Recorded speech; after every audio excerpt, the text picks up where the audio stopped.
magnified.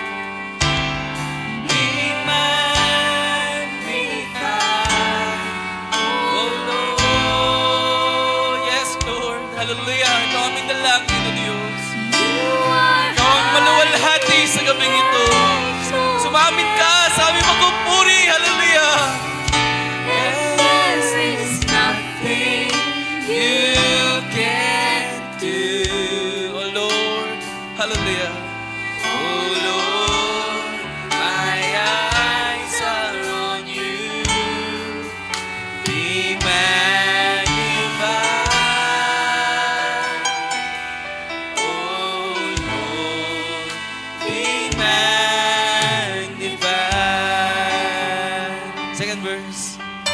I have learned all the wisdom of man. Oh Lord, forgive us. Yes Lord, kuminsan kanto kami, O Diyos. Hallelujah. May sumasalig sa tao ng karunungan. Kami lumalakad. Hallelujah. Sa aming mga sariling kalooban. Oh God, forgive us. And your mercy. But now, oh Lord, I see my wrong. Yes, Lord. Hear my heart and show yourself strong. Yes, Lord. Amen. And in my eyes and with my soul.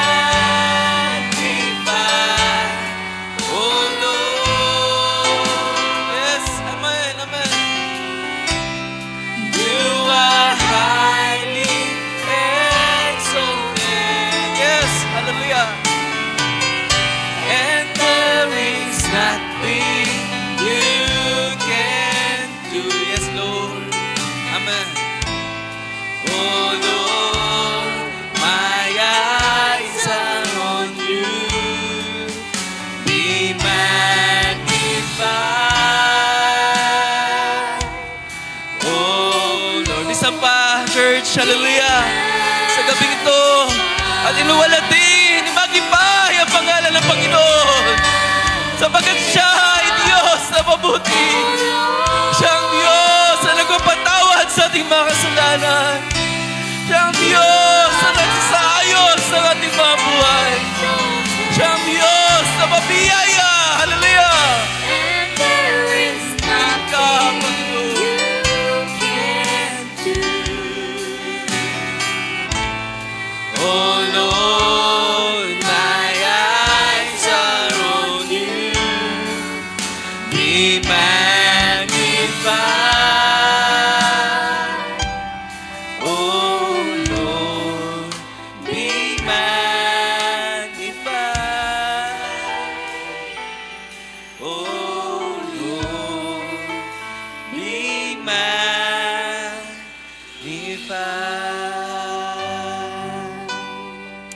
Amen. Amen. Hallelujah. Oh, be magnified, oh God. Hallelujah. O tunay, o Diyos, sa'yo lamang ang gabing ito. Hallelujah.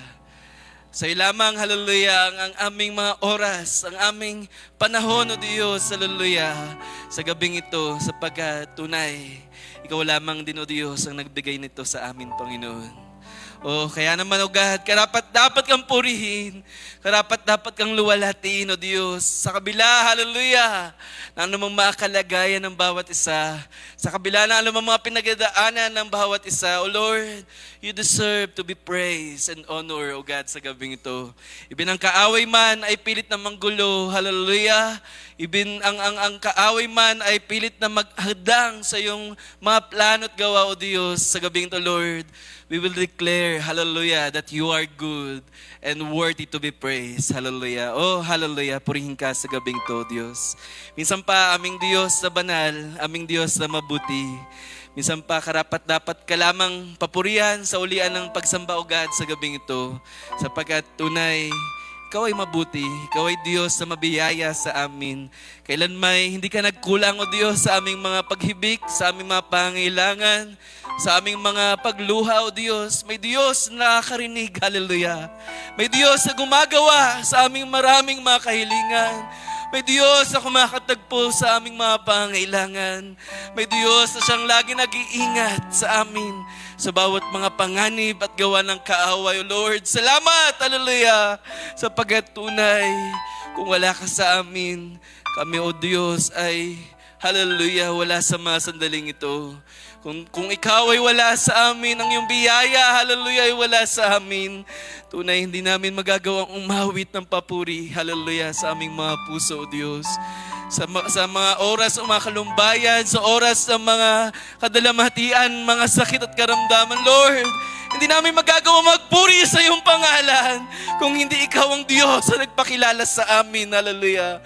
Kaya naman, O Diyos, karapat-dapat ka lamang sambahin at luwalhatiin, O Diyos, sa aming mga buhay. Sapagkat day by day, time to time, hallelujah, pinapatunayan mo na ikaw ay Diyos na mabuti at tapat sa iyong mga salita. O God, sa sandaling ito, sa gabing ito, Diyos, muli kaming umihingi, O God, ng pabor sa iyo, O God. Humingi muli, Lord, ng iyong biyaya, ng habag at awa, na patuloy ka pang gumawa sa aming kalagitnaan. Patuloy mo pang iparanas ang iyong mga dakilang gawa ng pauna. O Lord, ibangon mo ang bawat isa. Ibangon mo ang iyong iglesia. Ibangon mo ang mga kabataang ito, Diyos, na tunay, nangangailangan ng iyong lingap, nangangailangan ng iyong paggabay. O Lord, hallelujah, we are here tonight, hallelujah. Unay, sapagkat karapat-dapat kang sa ulian ng papuri. And Lord, we are here sapagkat nangangailangan kami sa iyo, Diyos. Kailangan ka namin sa aming mga pangailangan, hindi lamang physically, hindi lamang materially, O God, kundi spiritually, O Diyos. Tunay nangangailangan pa kami ng kalaguan, O Diyos. Kaya naman, O God, patuloy kang mangusap sa gabing ito. Bless mga aming mahal na speaker, Brother Tim. Bayaan na kanyang putik na labi, ang kanyang buhay ay magsauli ng papuri muli sa iyong pangalan sa gabing ito. May use him more, O God. Alang-alang sa iyong mga kabataang ito, Diyos. O Lord, gamitin mo siya na alulod ng pagpapala sa ikakatibay pa ng bawat isa upang ang bawat nanlalamig, hallelujah, ay umalab sa gabing ito. Ang mga nanghihina ay lumakas sa iyong presensya. Ang mga nangangailangan, hallelujah, ay pagpalain ng iyong mga salita, O Diyos. At silang maginagambala ng kaaway, O Diyos, ay makaranas ng kalayaan, hallelujah. For your spirit, hallelujah, ay makapangyarihan. At kung saan naroon ang iyong spirit, O Diyos, doon ay may kalayaan, hallelujah. Lord, kaya naman patuloy kaming naganasa pa, hallelujah. Patuloy ka pang bumaba sa aming kalagitnaan. Patuloy kang mangusap kung matagpo pa, hallelujah. Upang aming mga puso, ang aming mga isipan, ang aming mga kaluluwa, Spirit, O Diyos, ay patuloy pang ma-refresh ng iyong mga salita. Patuloy pang maayos, tumibay, hallelujah. At lumago pa sa pananampalataya, O Diyos. Lord, sa namin panagkakatiwala ang gabing ito. Ibinang yung abang lingkod, O Diyos, ay tunay na ngailangan ng iyong lingap. Tunay na ngailangan ng iyong paggawa muli sa aming mga buhay. That's why, Lord, bless mo ang gawain ito. Bless mo ang iyong mga lingkod na gagamitin. Hallelujah. At bayaan ang buhay ng bawat isa. Hallelujah. Ay iyong i-anoint, iyong pagpalain upang maging mga alulod ng pagpapala. Hallelujah. Ang buhay ng bawat isa sa gabing ito. Upang ang mga nangangailangan ay patuloy pang masatisfy. Hallelujah. Sa iyong mga salita, sa iyong presensya, O Diyos. May mga nasumpungan ka mga kahinaan. May mga nakita ka mga pagkakamali, O Diyos, sa mga nakalipas. O Diyos, kami lumalapit muli at nagpapakumbaba sa iyong harapan. Na amin, O Diyos, na kami mahina at nangangailangan ng kalakasan ng aming Diyos. Nawa muli kang mangusap, muli kang magpatibay, at bayan ang mga vessel na ito, Lord, ay patuloyin mong linisin at ayusin sa iyong mga salita. Sa namin pinagkakatiwala ang lahat.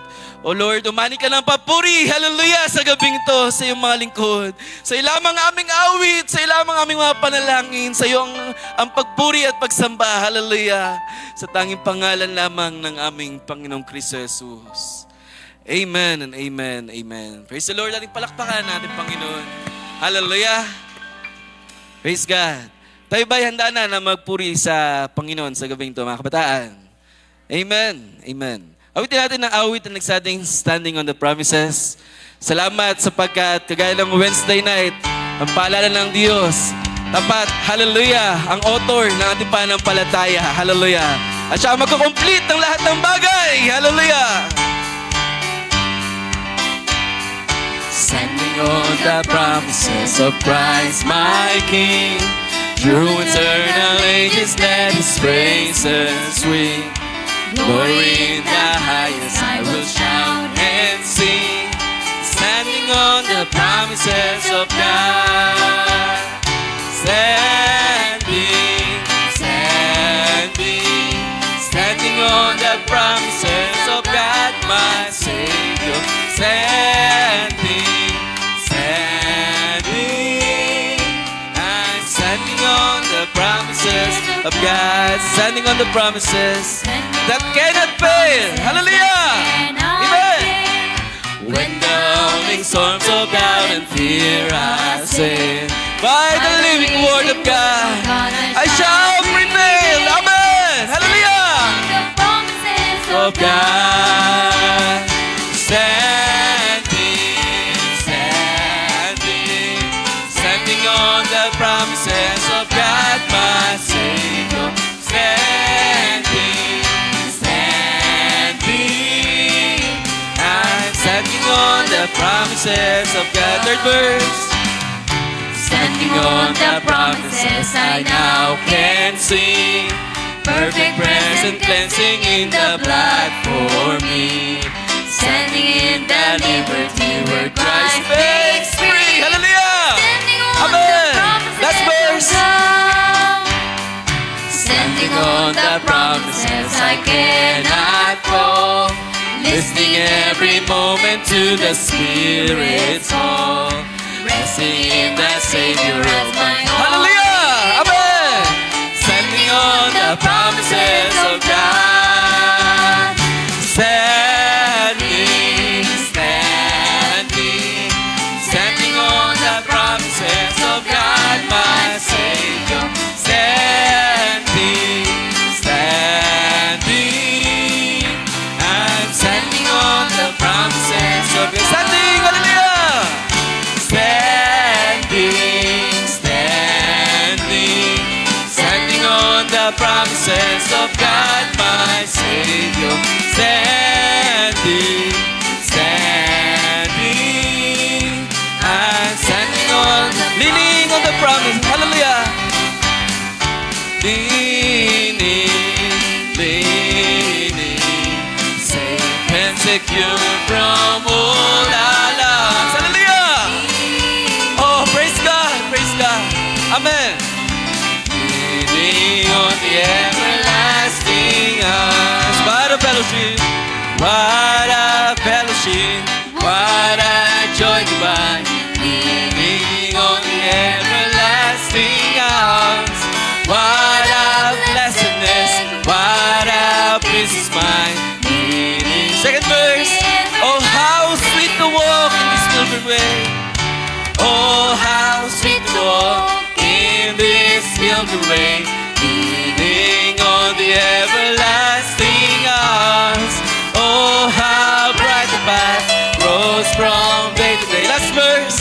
What have I to dread? What have I to dread? What have I to fear? Amen! Oh, tunay! Alisin ang Diyos, ano mga takot! Alisin ang Diyos, ano mga pangamba! Hallelujah! Kung tayo laging nasasalig sa Kanya. Amen! Lasting arms, leaning, leaning,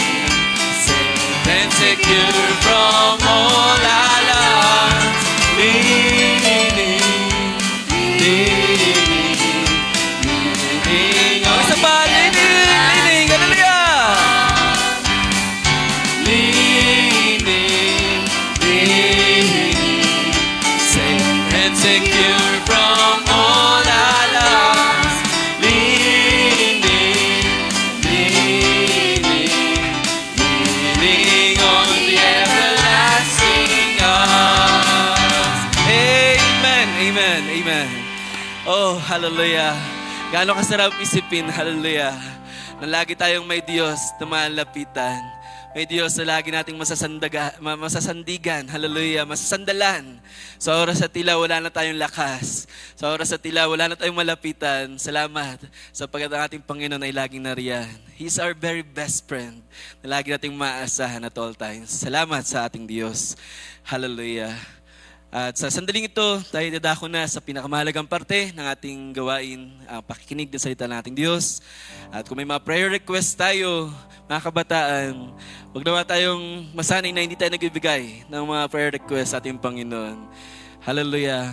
At kung paano ang ating gabi ay prayer devotion, maging lamanawa ang ating mga puso na kung may mga panalangin tayo, ay ibigay natin mamaya at sama-sama ating dalangin sa ating Panginoon. Sino ang kasama ko? Hallelujah. Na manalangin sa ating Panginoon sa mga pangailangan pa. Hallelujah.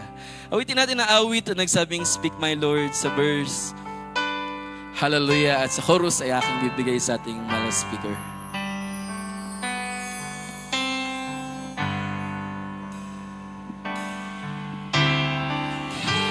The Lord of harvest may calling. Who will go and work for me today? Ang Diyos ay nanawagan, mga kabataan. Who will bring to me the lost and dying? Who will point them to the narrow way? Speak, my Lord. Speak, my Lord. Speak, my Lord. Yes, Lord. Mangusap ka, O Diyos. Lord, alaman mo ang pangailangan pa ng bawat isa. Lord, alaman mo ang bawat pangailangan. Hallelujah. Speak tonight, O God. Hallelujah. May grace, may mercy of you. Speak and I will answer, Lord. Isa pa, speak, my Lord. Speak, my Lord. God bless, Brother G.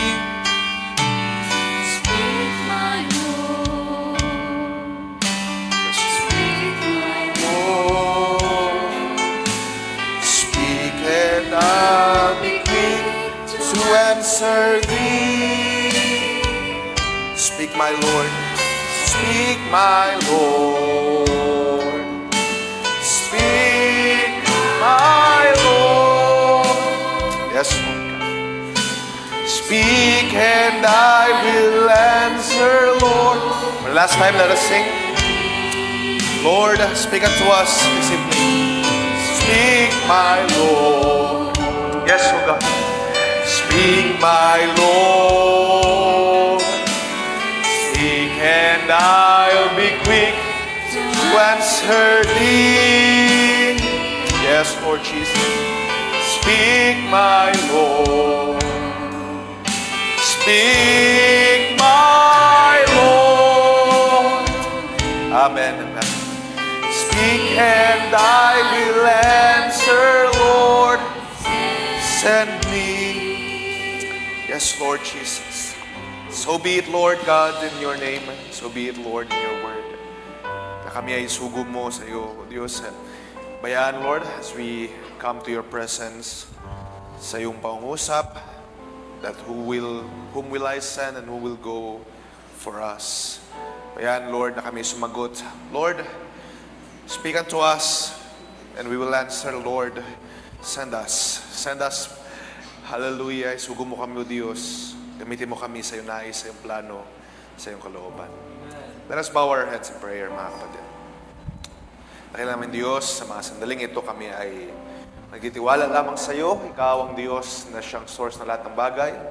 Kapasalamat kami, O Diyos, sa iyong kabutihan, sa iyong kagandahang loob sa mga buhay na napakarami mong ginawa, O Diyos. Napakarami mong mga bagay na tinulot sa mga buhay that truly deserves all the praises and honor and glory. Karapat-dapat ka, O Diyos, sa papuri pa sa salamat dahil napakabuti mo sa mga buhay.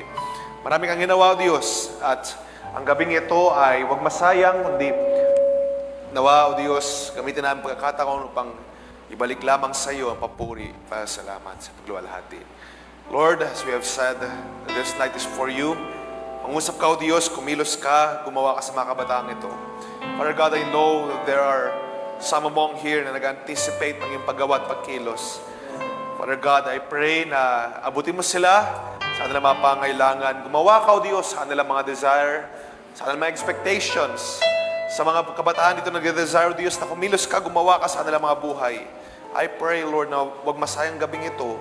Ikaw ay magturo, ikaw ay mangusap, ikaw ay gumawa sa aming kalagitnaan. So we can say truly na ang Diyos ang siyang nangusap sa aming kalagitnaan. Father God, lead us with your word. I myself, Lord, on behalf ng bawat isa, Lord Jesus, kailangan namin ng paglilinis, paghuhugas ng iyong makapangyarihang dugo. Even I, Lord, marami rin mga kahina, mga kulangan that you only know. Ikaw, Diyos, siya maglinis, maghugas sa bawat isa. Ikaw, Diyos, na magtuwid pa sa amin. Ikaw ang magmolde pa sa mga puso so that we may be able to stand worthy sa kalagitnaan ng iyong presensya. Kayaan, Lord, sa mga sandaling ito ng mga guilt, ng mga shame, may it be broken down, cast down at your feet. At ikaw, O Diyos, ang siyang manguna sa aming kalagitnaan. Palay mo mga kapatang ito, Lord, from young and old, ikaw ang siyang mag-bless. Patuloy mo silang bigyan, O Diyos, ng pagkapala at bayaan ang mga pangusap na ito. In its simplicity, ikaw, O Diyos, ang siyang mangusap. Kumilos ka. Sa ilam na binabalik ang papapuri pagdakila sa tangi at banal na pangalan ng Kristo Jesus. Amen and amen. Praise the Lord. Maaari ba tayo palapakan ng Panginoon, mga kabataan? At habang tayo nakatayo, sabusa tayo ng ilang account sa Bible. Let us read Luke chapter 14.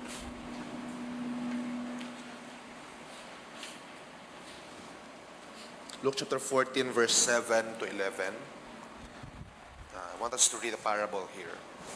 Okay.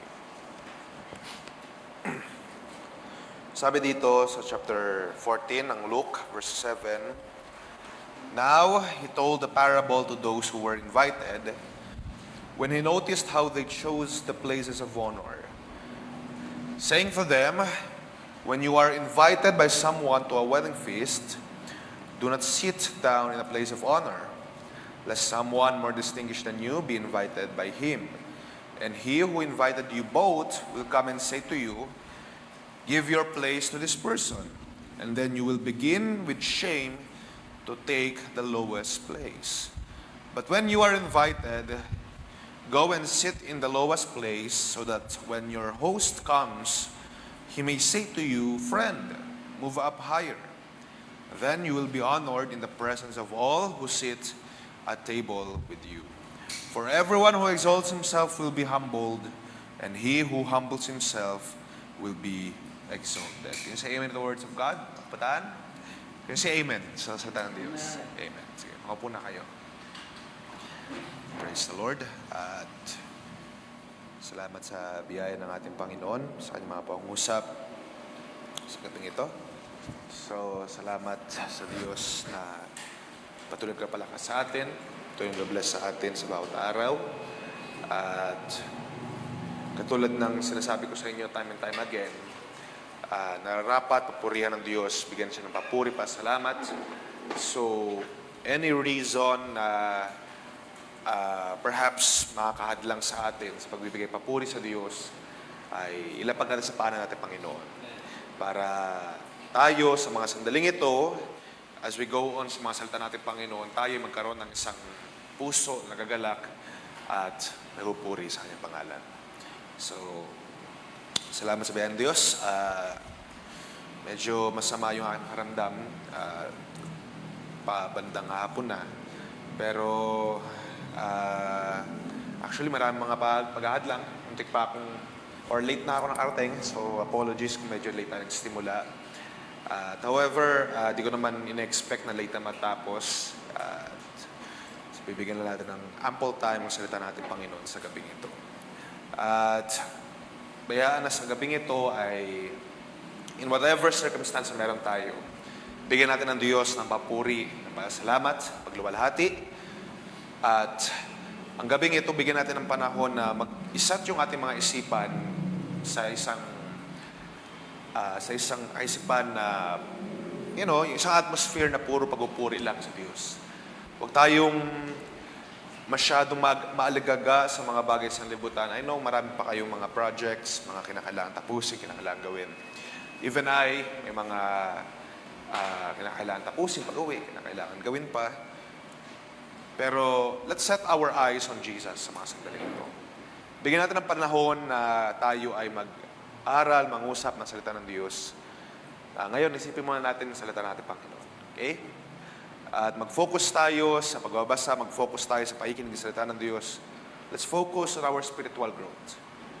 Let's focus sa mga bagay na, katulad ng sabi ng mga kasulatan, pinakamahalaga na ating pangailangan. Kung paano kung paano yung pinag-usapan last Sunday, kung paano yung babae na nauhaw sa balon, yung woman at the well ay naghanap siya ng tubig na makakasatisfy temporarily sa kanya. Pero nung nasumpungan niya si Jesus, nang sabi doon sa mga sulatan siya yung living water, isang tubig na buhay, na kapag sabi doon sa Bible, kapag inyong nainom, ay hindi na kayo mauuhaw pa. Okay?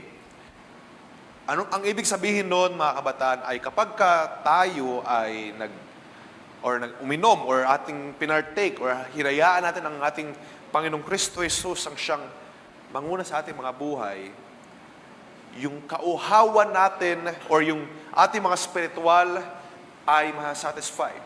Okay? Pag hinayaan natin si Jesus Christ sa loob ng ating mga buhay, manahan siya sa atin at hindi na yun, hindi na yun talagang temporary lang. It's a lifetime na pagpupuspos ng ating Panginoong Kristo Jesus, as long as ikaw ay naglilingkod sa Diyos, mayroong pananampalataya, paniniwala sa Kanya, then yung pagpupuspos na gagawin ng ating Panginoong Kristo Jesus, it's a lifetime. Yung pagpupuno na gagawin niya sa atin, even more sa mga, more than mga literal na mga bagay, kaya tayong puspusin natin Panginoong Kristo Jesus. Okay? So, bigyan natin panahon mag-focus tayo sa salita ng ating Diyos sa gabing ito. At bagaman simple lang yung ating pag-uusapan, I want us to focus. I want us to give attention for a couple of minutes. Bigyan natin ng pansin ang salita ng ating Panginoon. Hopefully, sa mga susunod na pagkakataon, ay mabigyan natin ng daan ng ilang mga preaching, ilang mga pangangaral dahil alam kong karamihan sa atin na naglalong ng mga Sunday talaga na gawain. It's more formal, more mahaba na gawain. May mga panahon para mag-testimony, song offering. Pero for now ay hindi possible. So, let's continue to pray lang muna. At hopefully by the month ng October ay mag-come to pass after ng ilang mga events natin sa church. Okay? So sa gabing ito, I want us to talk about the concept or sa kaisipan na patungkol sa pagiging humble. Okay? Pag-usapan natin yung true humility. Pag-usapan natin yung pagiging humble. Madalas na natin ito nakapakinggan, madalas na tayong, or aware tayo sa pagiging humble. Diba? Ang ang naiisip natin idea kapag ang isang tao ay humble, siya ay, alam niyo, hindi niya, halimbawa, kapag isang tao ay humble, hindi niya pinagmamalaki na magaling siya, hindi siya nagsasalita na boastful. Ang conception natin or ang idea natin kapag sinabing humble, parang medyo tahimik. Kasi hindi niya pinagmamalaki, hindi niya sinasabi na siya ay kaya niyang gawin ang bagay na ito, kaya niyang gawin ang isang ganitong bagay. Hindi niya pinapamuka. Okay? Hindi siya, ang idea natin sa isang humble ay wala siya sasabihin na anuman. Dahil na about his or her strengths. Kapag kayo halimbawa ay humble or gusto niyo maging humble, ang unang papasok sa isipan niyo ay kapag halimbawa ikay magaling sa math or kapag ikay magaling sa anumang subject, kapag naisip natin ang taong humble, hindi siya magsasalita na, "Uy, magaling ako sa math. Uy, magaling ako na bahala dyan, ako na sasagot dyan. Ako nang gagawa dyan." Kapag iniisip natin ang word na humble or humility, di ba? Ginamit sa Tagalog or tinatranslate sa Tagalog na pagpapakumbaba, iniisip natin yung idea na, lalo na sa context ng paglilingkod sa Diyos, di ba? Pagpapakumbaba, parang lumuluhod, tayo ay hindi nagmamalaki, wala tayong sinasabi na pagmamalaki at para bang tayo or tinitreat natin ang mga sarili na maliit. Or kung minsan dumarating sa panahon na iniisip natin kapag sinabing humble ay hindi tayo nag-a-assume. Halimbawa, katulad na sabi ko doon sa math, di ba? Sa math, kapag magaling ka sa math, iniisip natin ang isang taong humble ay hindi siya sasagot. Hindi siya mag-perform dahil humble siya. At other way around, kapag medyo ang tao ay parang hindi humble, active siyang sumagot. Di ba? Kapag nakita natin ng isang bata or isang classmate natin na dahil matalino siya, panay sagot sa teacher, iniisip natin na para bang, ano ba to? Mayabang ba to? Or parang hindi humble. Di ba? At pumapasok tayo dun sa idea or meron tayong mga idea kung ano ang humility dapat. At ang humility dapat ay tahimik. Kaya mo lang yan. Huwag mo pagmalaki na ganyan ka, na marunong ka. Okay? Pero ano nga ba talaga ang humility sa Banal na Sulatan? Ano sa tingin ninyo ang pagiging humble sa Banal na Sulatan? Kasi madalas natin mapakinggan yan eh. Humble yourself in the sight of the Lord and He shall lift you up. Tayo ay magpakumbaba. Pero ano ba ibig sabihin nito? Ano bang dapat ating gawin? Ano yung dapat gawin ng isang Kristiyano na tulad natin para masabi na tayo ay nagpapakumbaba sa Diyos? Para magawa natin yung isa sa mga bagay na sinasabi ng ating Diyos na ikaw ay magpakumbaba. What must we do kapag sinabing tayo ay magpakumbaba? Now, dinala ko kayo sa isang parable na sa Luke. Sa parable ni Jesus, kasi napansin niya ang mga Pharisees ay kapag sila ay nag-gather, pumupunta sila agad dun sa mga high places. Kung tatawagan sa Tagalog, para mga VIP places, VIP na mga lugar. Sa mga positions of honor. At nagbigay parable si Jesus, sabi doon, kapag merong kasal or merong event, instead na, or kapag kayo ay pumunta doon sa places of honor, ibig sabihin doon, halimbawa, may mga reserve na lamesa, may mga reserve na upuan. Doon sa reserve ay maganda yung pagkaka-arrange ng mga upuan. Okay? Let's say sa event, sa church, kapag merong kainan, pwede ganyan. Merong long table dito, tapos merong mga maliliit na table sa likod. At kuminsan, di ba, ina-assume natin, iniisip natin na kapag merong long table, ay yung mga pastor rin nandyan, yung mga elders sila dyan. Tapos tayo dun sa likod. Yun yung pagtuturo actually ni Jesus sa panahon pa ng Luke. No? Kapag merong isang mahabang lamesa, or kapag merong places of honor, hindi dapat tayo basta-basta pupwesto doon. Okay? Pwede na ito ma-apply ng literal. Mga kabataan, kapag merong mga events, halimbawa, meron ka ng position, ikaw ay youth leader or isang assistant or whatever. Hindi porket na ikaw ay youth leader, hindi porket ikaw ay isang person of position, tayo ay mag-a-assert or ibig sabihin tayo ay i-enforce natin o pipilit natin na dahil youth leader ka, mahalaga yung position mo. Or ikaw ay dapat nandun sa long table. Or kapag merong meeting, may kainan dito sa church, hindi dahil ikaw matandaan na or hindi dahil ikaw ay may mga ginagawa ka responsibility sa church, it doesn't mean na ikaw ay ilalagay dun sa special. Or wag mong ilagay ang iyong sarili dun sa mga special na pwesto. Okay? So kayo mga kalalakihan, mga kababaihan, itong pagtuturo ng Jesus, wag tayong, kumbaga sa termino, pa-special. or feeling special na ilalagay natin mga sarili dun sa mga special na paglalagyan. Si Jesus ay nagtuturo na gano'n, na huwag mo ilalagay ang iyong sarili doon dahil kapag dumating pagkakataon na ikaw ay kinausap ng host or kung sa, halimbawa, kung sa church, meron nag-set up dyan sa taas ng long table, kinausap ka ng usher, Brad, sis, meron nakaupo dyan, hindi ikaw. Di ba, ang kauwian mo, sabi sa verse 9, may hiya ka. Ay, sorry. Tapos, ang mangyayari, sabi doon, hahanap ka ng lowest na place. Kasi nakakahiya eh. Nakakahiya yun na akala mo special ka, nakaupo ka doon sa special na upuan dahil ini-expect mo na VIP ang treatment sa'yo. Tapos yung pala, sabihan ka, brother, sister, meron mga nakaupo dyan, hindi ikaw. Diba? Nakakahiya yun. So, wag natin gagawin yun, una sa lahat. Dahil yun ay nakakahiya. Yun ay talagang, bagaman sa church natin ay hindi naman talagang, diba, hindi naman pinapalis kapag meron nakaupo na. Pero, maganda rin pagtuturo ito on a physical or on a literal sense, no? Kapag merong mga ganyan, mga special places, never assume agad na kayo ay para doon. Or never assume dahil ikaw ay musician or dahil ikaw ay merong position sa church, ikaw ay nandun sa special place. But rather, ang pagtuturo ni Jesus ay, instead, kapag ikaw ay nandun, or pupunta sa isang event or pupasok sa isang wedding feast, punta ka muna dun sa lowest place. Okay?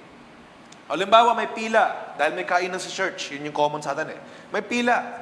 At kung minsan may nag-set ang table, hindi tayo basta-basta pupunta sa table kasi may in-expect natin mga elders, pastor na dyan. Pero doon sa pila, halimbawa, ay ikaw ay nauna dahil musician ka. In-expect mo mauna dahil ikaw ay tutugtog. Or ikaw ay mayroong mga ministries na gagawin. Instead na gano'n ang gawin natin, ang sinasabi dito ni Jesus ay ito. Ikaw muna ay, sabi doon sa verse 10, to sit in the lowest place. Sit in the lowest place so that when your host comes, he may say to you, friend, move up higher. Then you will be honored in the presence of all who sit at the table with you. Okay? So, kung halimbawa, dumating ay pagkakataon na ikaw ilagay dun sa long table, punta ka muna dun sa mga sa mga maliliit. Don't assume na ikaw ay agad ay special or VIP. Doon ka muna sa kapag ka merong event, doon ka muna sa mga short tables, sa mga maliliit lang. And then kapag ikaw ay tinawag na, uy, brother, sister, dito tayo. Then sabi dito, it will bring honor. So yun yung pagtuturo ni Jesus, ano? It's a payo siya na material, or payo siya na talagang practical, pero meron ditong pagtuturo, dito ni Jesus dito sa verse 11, na sabi dito, for everyone who exalts himself will be humbled, and he who humbles himself will be exalted. Okay. Everyone who humbles himself will be humbled, or everyone who exalts himself will be humbled, and he who humbles himself will be exalted. Sa Banal na Sulatan, meron din yung reference. Ni-reference na ni Jesus yung isang Proverbs ni King Solomon, Proverbs 25 verse 6. Sabi doon, do not put yourself forward in the king's presence or stand in the place of the great. For it is better to be told, come up here, than to be put lower in the presence of a noble. Okay, nakuha niyo yung idea? Mas mainam na ikaw ay itaas kaysa ikaw yung parang papaalisin dun sa special table or sa VIP treatment, special treatment. Mas mainam na ikaw mismo from a lower position, itataas ka. I-elevate yung status mo, i-elevate yung pinaglalagyan mo. Kaysa sa mapahiya ka, na in-expect mo na dapat andito ka, dapat nasa mataas ka, pero yung expectations mo hindi pala ganun kasi ikaw ay ibababa. Nakuha ninyo? Nakakahiya yun. At hindi yun maganda. Sabi ko nga, on a practical sense, hindi dapat natin ugaliin bilang mga Kristyano. Pero naniniwala ko ng lubos na itong pagtuturo ni Jesus dito ay hindi lamang ganun kasimpleng practical na payo. Ito ay nagpapakita ng tunay na pagpapakumbaba. Ng isang pagpapakumbaba na masabi kong may tulad natin kung ano ba dapat ang pagpapakumbaba na ginagawa ng isang Kristiyano, ng isang kabataan. Yung verse 11, yung pinaka-key verse natin dito, no? Everyone who exalts himself will be humbled, and he who humbles himself will be exalted. So, paano tayo magiging humble? With relation dito sa binabasa natin sa verse 11. How can we be humble? At anong concept ang pinapakita dito ni Jesus patungkol sa pagpapakumbaba? Ano ba talaga ang dapat gawin ng isang tao na nagpapakumbaba? Mga kabataan, ang humility ay hindi to nagpapatungkol lamang sa parang pagtrato ng sarili mo na less. Okay? Ang humility ay hindi to nagpapatungkol sa pag-iisip sa sarili mo na ikaw ay less or ikaw ay kulang or ikaw ay mababa. Okay? Pero ang humility, gusto kong basahin natin yung isang verse na gagawin ko rin key verse natin, ano? Sa Philippians chapter 2 verse 3. Ito yung pinaka key verses natin. Dito lang tayo ikot ng pag-uusap. Kung ano ba talaga ang pagpapakumbaba. Chapter 2 verse 3 ng Philippians, sabi doon, do nothing from a selfish ambition or conceit, but in humility regard others as better than yourselves. Sa atin yung verse 4, let each of you look not to your own interests, but to the interests of others. Okay? To the interests, let not each of you look not to your own interests, but to the interests of others. Ang tunay na pagpapakumbaba, mga kabataan, it's not about feeling bad about yourself or feeling small or feeling little. Hindi yan pagpapatungkol na, hindi naman talaga ako magaling or hindi naman talaga ako malakas, hindi naman talaga ako matalino, hindi naman talaga ako ganto ganyan. Ang pagpapakumbaba ay hindi pag-iisip na inferior ka sa iba. Okay? Ang pagpapakumbaba ay hindi yan yung pag-iisip na, mahina ako eh. Okay? Kasi baka, kung minsan nga inisip natin, sabi ko, pag nagpapakumbaba, halimbawa sa math problems nga, inisip mo na, may mga mas matalino pa dyan, hindi ka naman matalino. Hindi naman ako ganun kagaling. Baka yun yung isipin mo, hindi mo ako magaling eh. Alam niyo ba mga kabataan, hindi yun humility. That is not humility. Kung lalagay natin sa mga spiritual na definition, parang sinabi mong ganito, hindi na ako kakanta kasi hindi naman ako magaling kumanta eh. Hindi naman ako singer. Hindi naman ako magaling kumanta. It sounds na mababa, it sounds humble, pero I tell you, hindi yun humility. Paano nangyari yun? Pupuntahan natin. It sounds humble, ano? Kuya Tim, ayoko mag-song lead. Kasi, may mga magagaling naman kumanta dyan eh. Ako hindi naman magaling kumanta. Brother Tim, hindi muna ako mag-share kasi hindi naman ako magaling mang-usap. Kuya Tim, hindi ako mag-back up kasi ganito. May mas magagaling dyan, ako hindi. That sounds humble. Tama? It sounds humble. Pero alam niyo ba, ang true humility, it's not about feeling bad about yourself. Hindi ito patungkol sa pag-iisip na inferior ka sa iba. Ang tunay na pagpapakumbaba ay ito, mga kabataan. Ang pagpapakumbaba ay actually hindi tayo nag-iisip ng about sa atin. Ang pagpapakumbaba ay hindi tayo nag-iisip ng patungkol sa atin.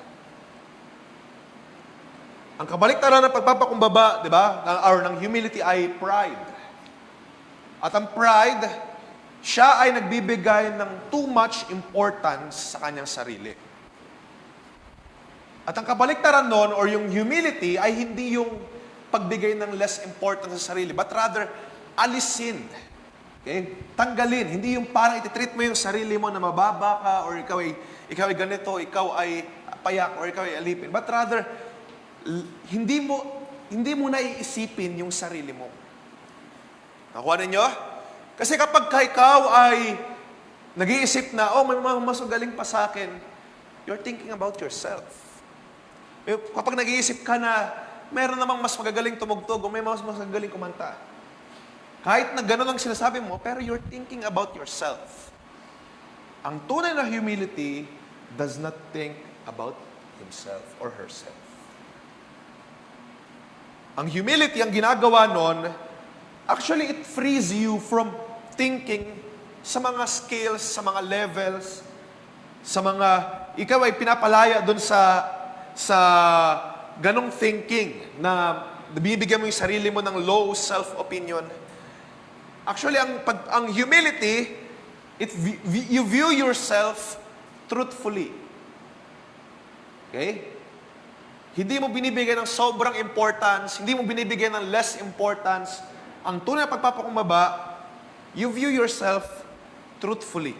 Or as we say, you view yourself the way God sees you. Tinitingnan natin mga sarili kung paano ang Diyos ang siyang tumitingin sa atin. So, paano natin nasabi yun? Buta natin yung Psalms 139,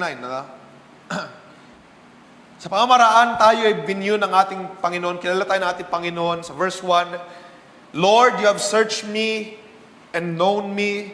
You know when I sit down and when I rise up. You discern my thoughts from far away. You search out my path and my lying down and are acquainted with all my ways. Even before a word is on my tongue, O Lord, you know it completely. So, kilala tayo ng Diyos. Okay? God sees you, or nakikita ka ng Diyos, kilala ka niya sa lahat ng mga bagay. At ang pinakamahalagang bagay, mga kabataan, hindi ko nang take note, pero pinakamahalagang bagay ay nakikita ka ng Diyos as someone who is justified. Inari kang ganap ng Diyos. Ikaw ay pinatawad, hinugasan, nilinis, at binigyan niya ng mga kaloob. Okay? Binigyan tayo ng mga gifts, ng talents, ng skills, ng pamamaraan para kumanta or tumugtog or mag-perform sa ministry.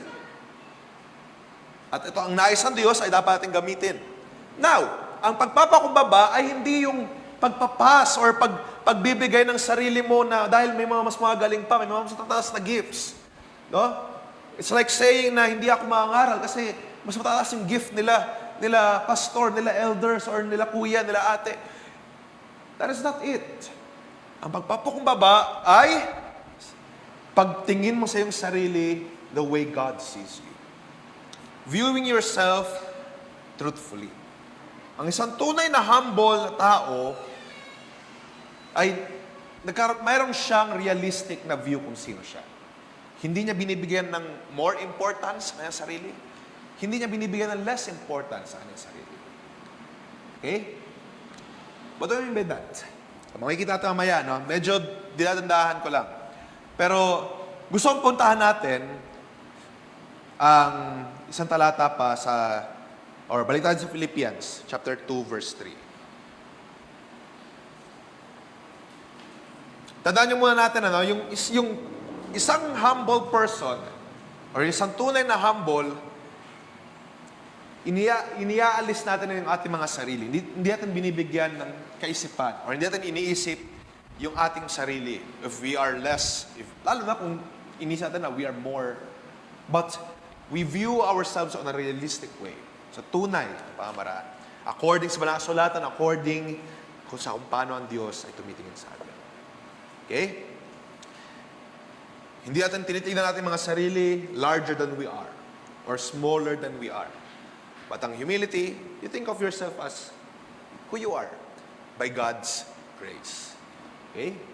Yun yung pagpapakumbaba. Yun yung humility. Okay? Kung bakit siya natawag na pagpapakumbaba, mamaya maupuntahan natin.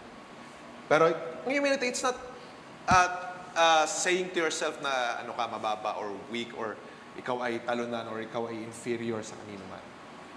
Rather, humility is about knowing yung sukat mo. Okay, mamaya mapupuntahan natin yan. Pero Philippians 2 muna tayo, verse 3. Do nothing from selfish ambition or conceit, but in humility regard others as better than yourselves. So dahil ikaw ay nagsisiyasat, sabi ko nga, in humility, siyasat mo yung sarili, kilala mo, sukat mo, ang level mo. But in that humility, you will regard others as better than yourselves. Hindi ka mag-iisip na, hindi ka mag-iisip na mas mahina ka, but rather, you will think lang na sa biyaya ng Diyos sila ay mas better.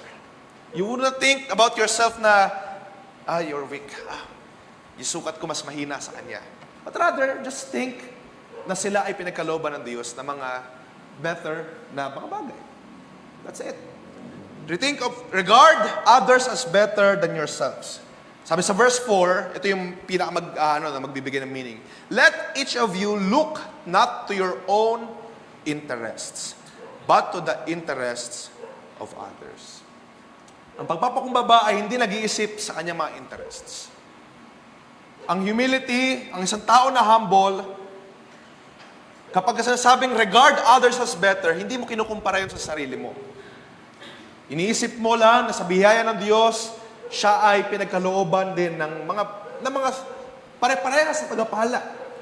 Pero you treat other persons, other people, na sila ay pinagkalooban ng mga blessings, ng gifts ng Diyos.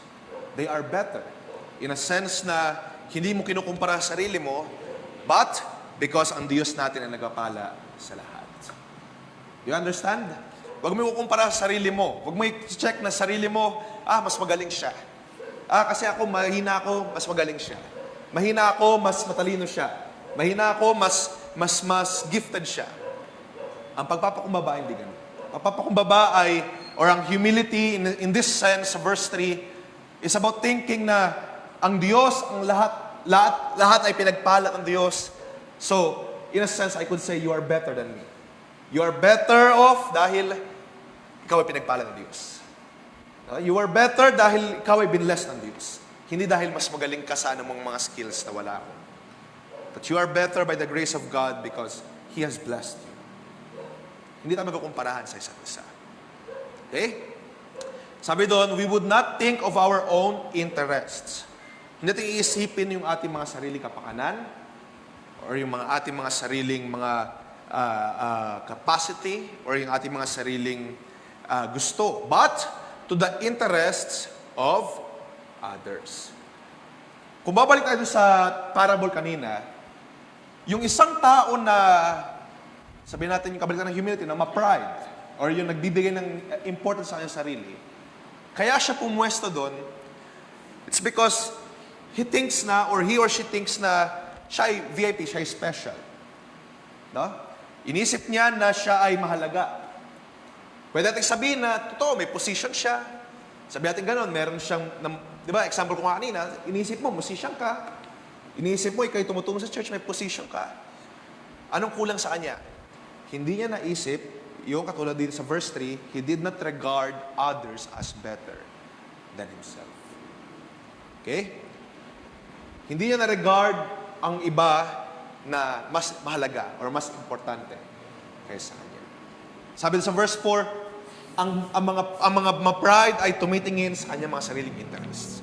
Dahil gusto niya na pumwesto doon. Kaya siya pupwesto doon. Hindi niya naisip yung kapakanan ng iba. Hindi niya naisip yung kapakanan ng mga kapatid na masabi niya, kabiyaya ng Diyos na ilalagay doon o may lalagay doon. Okay? So yun ang naging kulang. Yung pag-regard others as better, not because you are comparing it to yourself, hindi mo kinukumpara, nilalagay sa ranking na ikaw ay pang 21, 20 lang yung upuan, hindi ako po dyan. Hindi ganon. But, dahil ikaw ay merong care, merong kang concern sa mga kapatid, merong kang pag-ibig, you would regard others. Even though, sabihin natin, kung kukumpara lang objectively, IQ, panalo ka, sabihin natin. Kung ministry length, panalo ka, sabihin natin. Kung may mga kumparahan, may mga metrics para ikumpara, sabihin natin panalo ka. Pero ang kulang sa'yo ay yung pag-ibig. Yung pagkakaroon ng concern and care greater than yourself. Mas mahigit kang dapat na may care sa iba. Kaya kahit na ikaw ay pastor, kahit na humantong kayo sa mga senior positions sa church, ay hindi dapat mawala sa atin yung ganitong pag-ibig, ganitong care. Okay? Na ikaw, hindi mo tinatrato ang sarili na special. You always regard others better than yourself. Dahil ang Diyos ay nagpala sa kanilang mga buhay. Mamaya mapupuntahan natin kung parang gulo, Kuya Tim. Paano mangyayari yun? Na kung minsan, special ka naman talaga kasi matagal ka na sa church. Marami kang ministries na ginagawa. Ikaw ay para bang matagal ka na dyan, kilala na yung pangalan mo, pero bakit natin treat others as special pa rin? Okay? Ito yung greatest example. Sa verse 5, sabi doon, let the same mind be in you that was in Christ Jesus, who, though He was in the form of God, did not regard equality with God as something to be exploited. Ginamit ko yung NRSV version para mas madali natin maintindihan. Hindi niya tinrato si Jesus Christ, bagaman siya ay Diyos, di ba? We believe that? Pero hindi niya tinreat na yung pagiging or yung hindi pagiging Diyos or hindi yung pagbibigay ng special treatment sa Kanya, hindi niya tinrato na lugi siya. Si Jesus nang pumarito sa lupa, sabi nga sa Banal na Sulatan, wala siyang mahigaan, wala siyang mahiligan ng ulo, wala siyang special na lugar. And yet, ang sabi doon, hindi niya inaring kalugihan. Hindi niya inaring na siya. Pero, ang sabi doon, verse 7, He emptied Himself, taking the form of a slave, being born in human likeness, being found in the human form, He humbled Himself and became obedient to the point of death, even death on a cross. Okay? Ang ating Panginoong Kristo Jesus ay nagpakumbaba. At ano yung pagpapakumbaba? Hindi sinabi ni Jesus na, ako, mahina kasi ako eh. No. Sa mga storya, sa Banal na Sulatan, Jesus was God. Pinatunayan niya na siya ay Diyos, pinapapayapa niya yung mga ulap. Diba? Nagpapagaling siya ng mga may sakit. Ang humbleness na pinakita ni Jesus ay hindi niya, tawag doon, hindi niya sinasawalang bahala or hindi niya sinasawalang kabuluhan na siya ay Diyos. Siya ay nagpapagaling, siya ay nag-encourage, siya ay nagpapalayas ng mga jablo, siya ay nagpapatigil ng mga kalangitan. Pero kung sa mga modern na interpretation ng humble, ano dapat gawin ni Jesus? Dapat hindi siya nagpakitang gilas. Diba? Kapag gano'n, inisip natin, humble, huwag ka magpakitang gilas, huwag mong gawin yan. Kasi, marami magalit sa'yo. Pero Jesus was not that. Nakuha ninyo? Si Jesus ay hindi naman nagpakitang gilas, ano? Pero si Jesus, hindi niya pinigilan yung paggawa bilang isang Diyos. Hindi niya pinigilang magpagaling, hindi niya pinigilang magpamulat ng mata, hindi niya pinigilang mag-bless. At yung mga tao sa palibot niya, na-intimidate tuloy, natakot. Pero ang sabi doon, kahit na siya ay walang matulugan, wala siyang mahigaan, hindi niya tinrato na kalugihan, hindi niya tinrato na ang pagiging Diyos is something to be exploited. Ibig sabihin, dahil siya ang Diyos, dapat special treatment, dapat special at mahalaga. It's the same thing sa atin, mga kabataan. Kung minsan dahil tumatagal na tayo, tumatanda tayo, iniisip natin tayo mas special, mas mahalaga, mas importante ka, dapat yung birthday mo mas memorable, mas ganito, ganyan. Pag tumatanda tayo, iniisip natin mas special tayo. Pero kung si Jesus nga, ng fullness ng ang kapuspusan ng pagka-Diyos ay nasa Kanya, hindi niya inaring lugi siya. Na siya ay tumitira lamang kung saan-saan, ay kitulog. And yet he knows that God is in Him. No? Sa anak, nanahan ang kapuspusan ng Ama. So, sana hindi tayo makonfuse dyan. Otherwise, pwede na pag-usapan sa some other time. So, ang kapuspusan ng Ama, nanahan dun sa anak. So, He can call Himself, He is a God. Or we can call Him, He is a God. At na siya'y gumagawa ng mga miracles, ng mga wonders, hindi siya mamayabang, hindi siya mamalaki.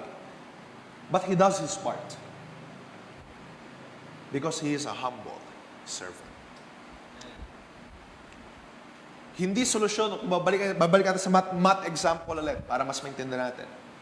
Ang isang humble na tao ay hindi niya hahayaang ikubli kung anong mga skill or anong mga talent na meron siya. Kung alam mo yung sagot, sagutin mo. Kung alam mo yung sagot, gawin mo. Ang isang humble na tao ay hindi sasadyain na magpakamangmang para sabihin natin humble siya.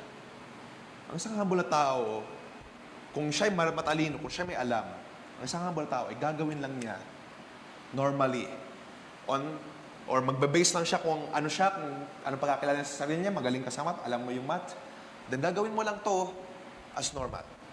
It's the same thing with Jesus. Alam niya na ang kapuspusan ng Diyos, pagka Diyos ay nanaan sa Kanya, gagawin niya as normal ang mga ginagawa tulad sa isang Diyos. And yet, we call Him humble. We call Jesus humble.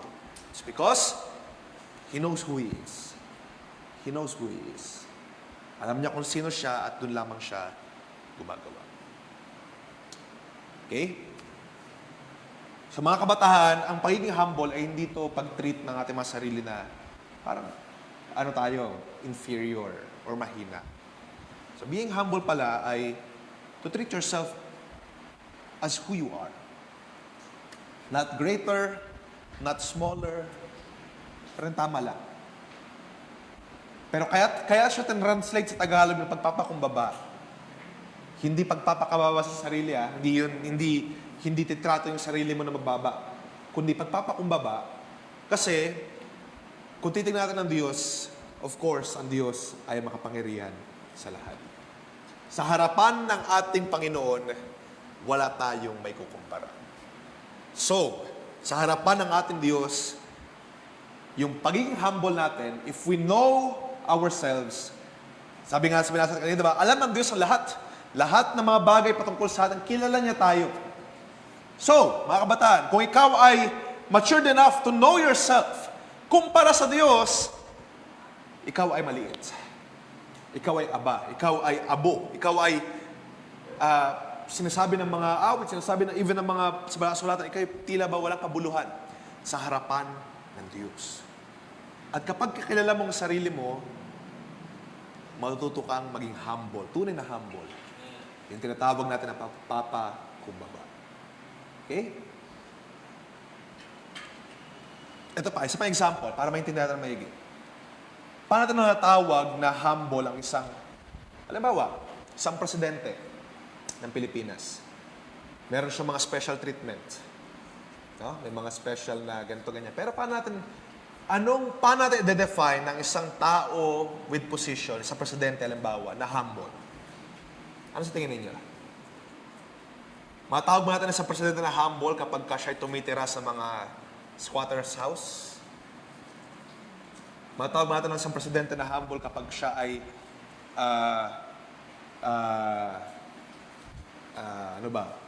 kumakain sa plato na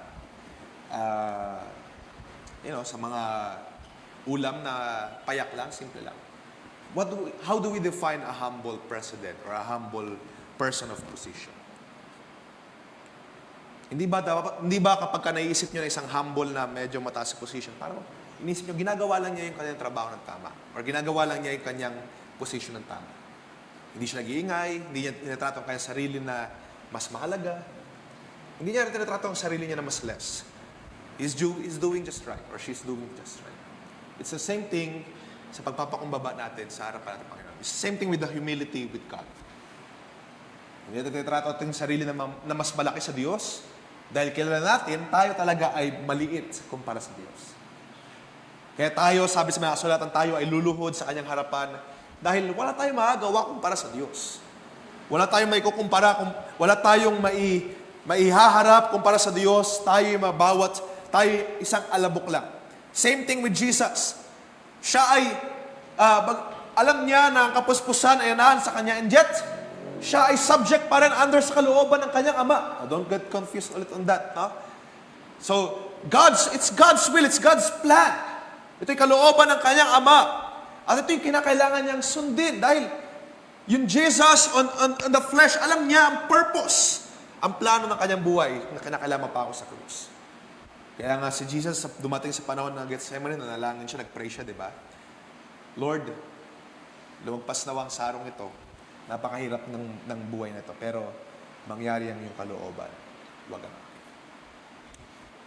Na-realize niya, nakita niya kung sino siya. Yung purpose niya, siya ay tupa na dadalhin sa slaughterhouse, pakatayin, mapatayin, para sa ikalalaya ng bawat isa. Okay? Jesus knew who He was. So mga kabataan, kilalanin niyo sarili niyo. Sino ba kayo? Sino ba tayo? At kapag kilala niyo sarili niyo, doon kayo magiging true humble. So ngayon, with regards towards sa ating Panginoon, sa ating Diyos, kilala niyo ba sarili niyo? Tayo ay mga makasalanan lang na pinatawad. Tayo ay mga makasalanan lang na nilinis, sinugasan ng ating Diyos. Bagaman matagal ka na sa ministry, bagaman kung ikaw ay baguhan man, o kung ikaw ay matagal na sa ministry, unti lang natutunan mo, marami ka na natutunan, it doesn't change the fact na ikaw ay, kumpara sa Diyos, maliit lang. Kaya tayo nagpapakumbaba dahil tayo talaga ay mababa sa harapan ng Diyos. Pero ang sabi doon, sa banal na kasulatan, kung ikaw ay magpapakumbaba, if ikaw ay, sabi doon, magpa-humble, ikaw ay tataas ng Diyos. Sabi sa binasa natin kanina, Luke chapter 14 verse 11, for everyone who exalts himself, who thinks himself na more important sa kanyang sarili, ay aalisin yung kanyang importance. He will be humbled. Pero those who humble himself, kilala niya sa kanyang sarili, at sa biyaya ng Diyos, nakikita niya na ako'y maliit lang, ako'y tila ba parang walang kabuluhan, pero sabi doon, those of you who know yourself, who humbles himself, will be exalted. Okay?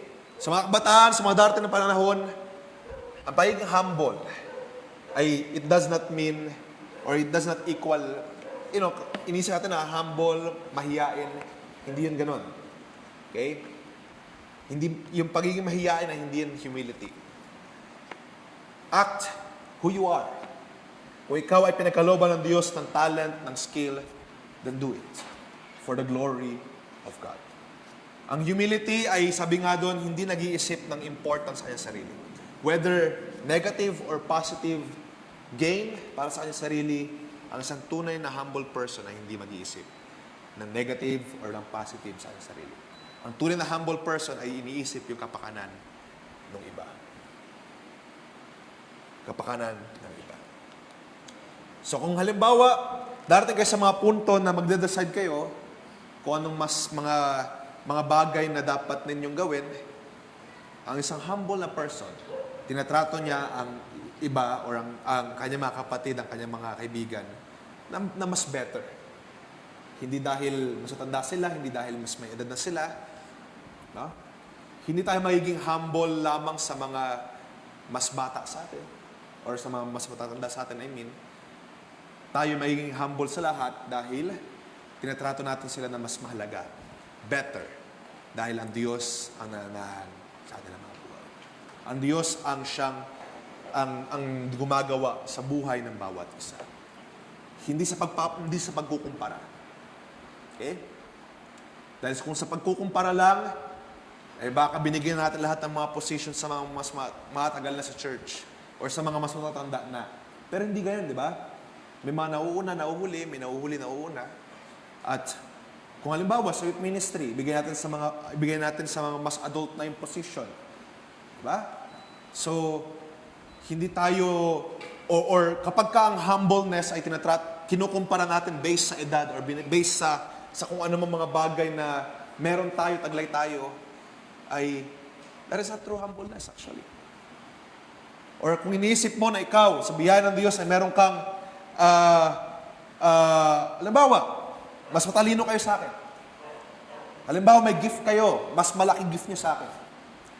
Pero bakit tayo nagpapasubject Even sa mga manggagawa or sa mga pastors, na sabihin mo, mas magaling ka pa mag-English sa kanila.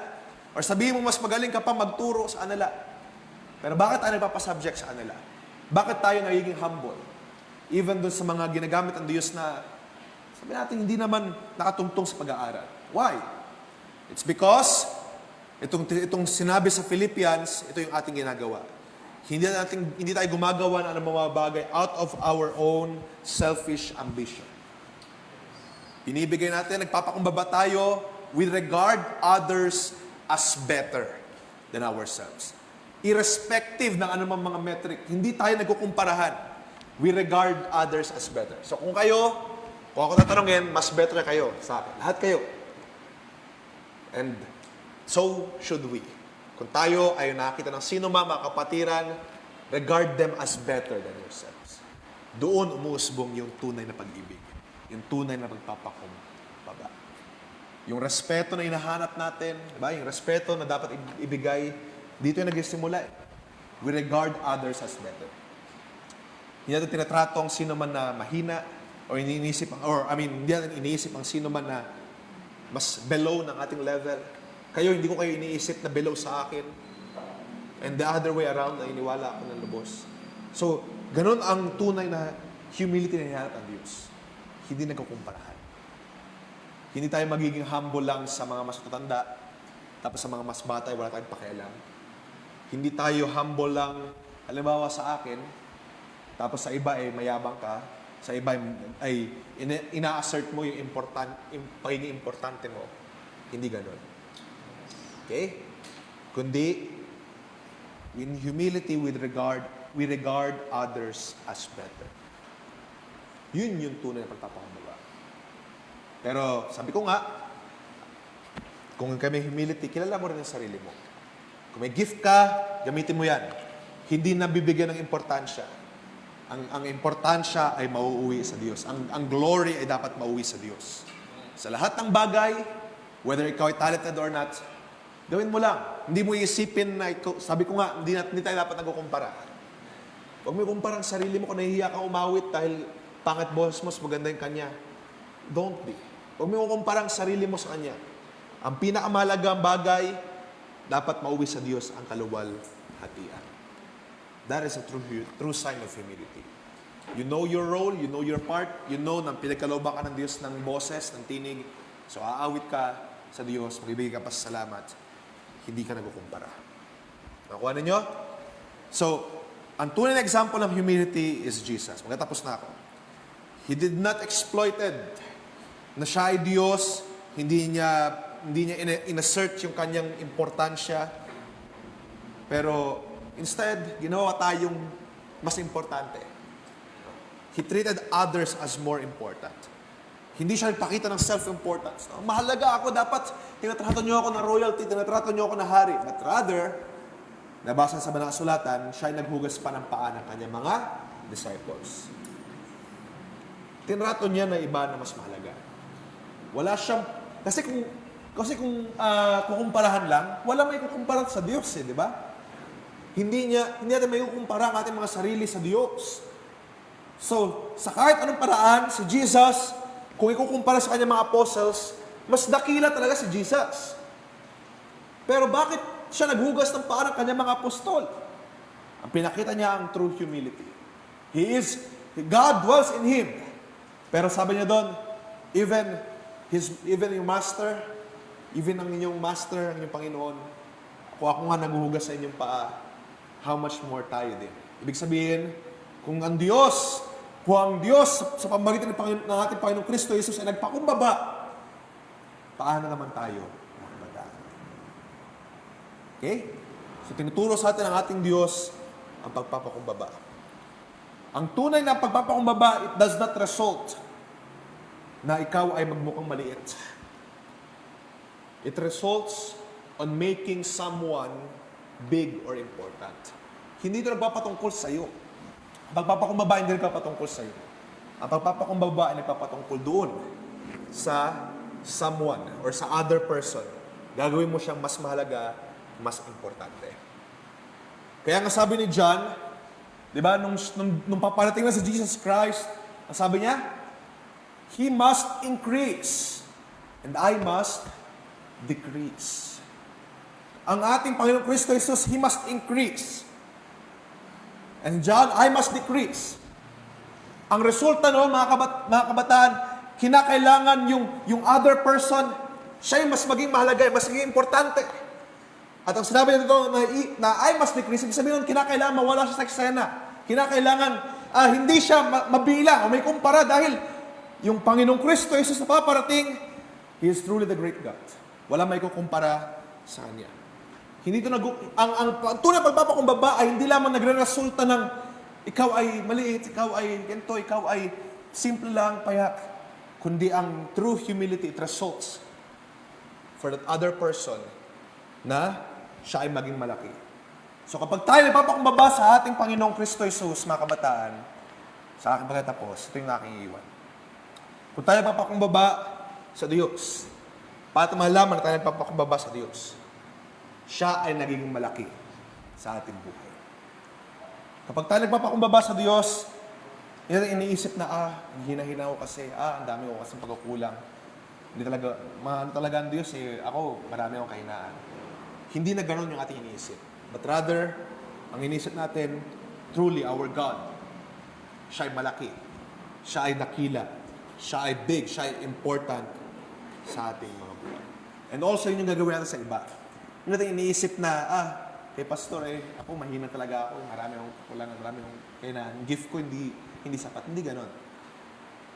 Kundi sa sino man, kung kay pastor man, sa elders man, sa bawat isa, we regard them as better.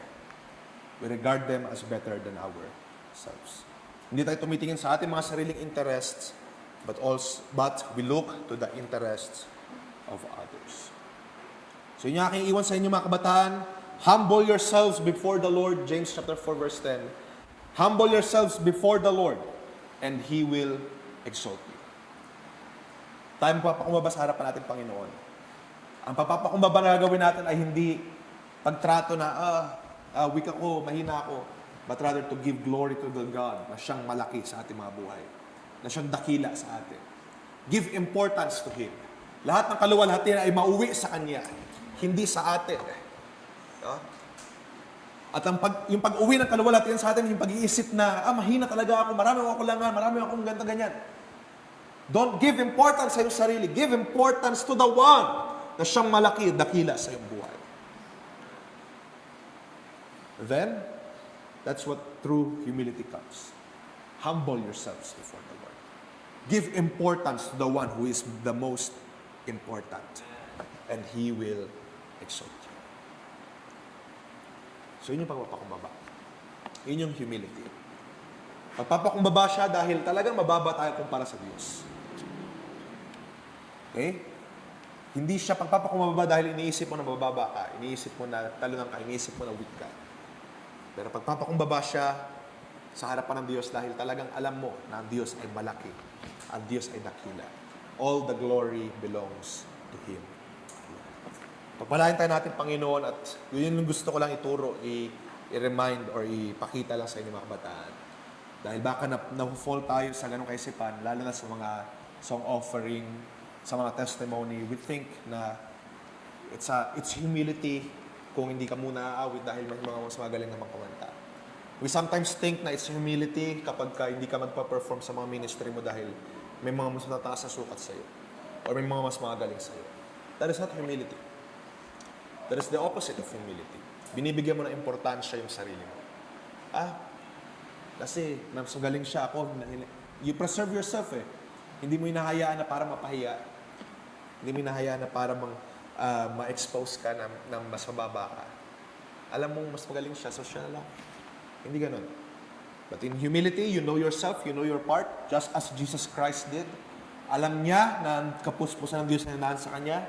Nagpagaling siya, nagpalaya siya ng mga dyablo, pero hindi niya binigyan ng greater importance, or hindi niya pinagmalaki, hindi niya binunganga sa buong mundo, or hindi niya, hindi niya pinamukha. He was just doing his part. He was just doing his role. And so should we, mga kabataan. Do your part. Do your role. Hindi mo kinakailangan ipamuka, hindi mo kinakailangan ipagmalaki sa sino man, ang galing kumawit, ang galing kumanta. Hindi mo rin kinakailangan itago ang iyong sarili. Isipin na para bang mahina or less or least.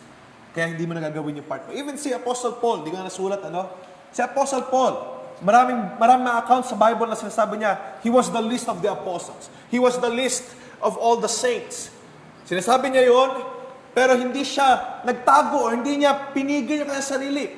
Actually, kung i-quote niyo lang yon, para bang, ayun pala Kuya Tim, list of the apostles, list of the saints, mayroong palang lusot katulad ni Pablo. Pero alam niyo ba, after ng mga parts na yun na sinasabi niya, he was the least. He was the least of the apostles, he was the least of the saints. At sabi niya doon sa next part, kaya siya nagsumikap. Ginawa niya ng mainam ang kanyang part, ang kanyang ministry, ang kanyang role, ay hindi siya nagtago, hindi siya nagkubli. Hindi dahil may mga mas dakila sa kanya, ay siya ay nahiya na at hindi ginawa ang kanyang part. Rather, kahit sinasabi niya na siya ay least, siya ay mahina, ginawa niya lang ang kanyang tungkulin. He regarded others as most important. At pinaka-importante sa lahat, he regarded Christ as the most important. Mahalaga si Kristo sa kanyang buhay. At kumpara sa kanya, ay tayo anuman. Kumpara sa ating Panginoong Kristo Jesus, tayo ay wala. Basahan. Kaya sa mga sandaling ito, be humble in the sight of the Lord. Magpakumbaba tayo sa kanyang harapan. Huwag tayong umasta na mas malaki tayo sa Diyos.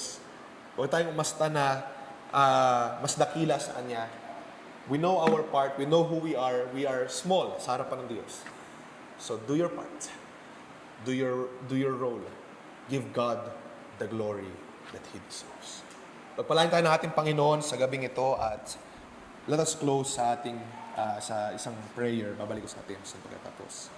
Dakila namin Diyos, kapasalamat kami sa mga sandaling ito for a simple teaching, for a simple reminder, for us to be humble, Lord, in your sight. Na tinuruan mo kami, O Diyos, hindi bigyan ng importansya aming mga sarili.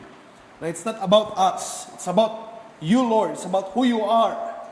Na ikaw, O Diyos, ang siya may pinakamalaking importansya sa aming mga buhay. Tinuruan mo kami magpakumbaba sa lahat na hindi namin binibigyan ng importansya ang aming mga sarili, hindi namin sinusukat ang aming mga sarili sa sino man, kundi Lord, tinuruan mo kami na treat others, irrespective ng edad, irrespective ng mga status sa buhay, tinuruan mo kami to treat other people na mas better sa amin. Because ikaw ang Diyos na siyang gumagawa sa buhay ng bawat isa, sa buhay ng bawat kapatid ng Diyos.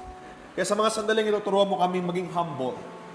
Turuan mo kami, Lord, na kilalanin namin mga part, ang mga role, pero we treat others as better than ourselves.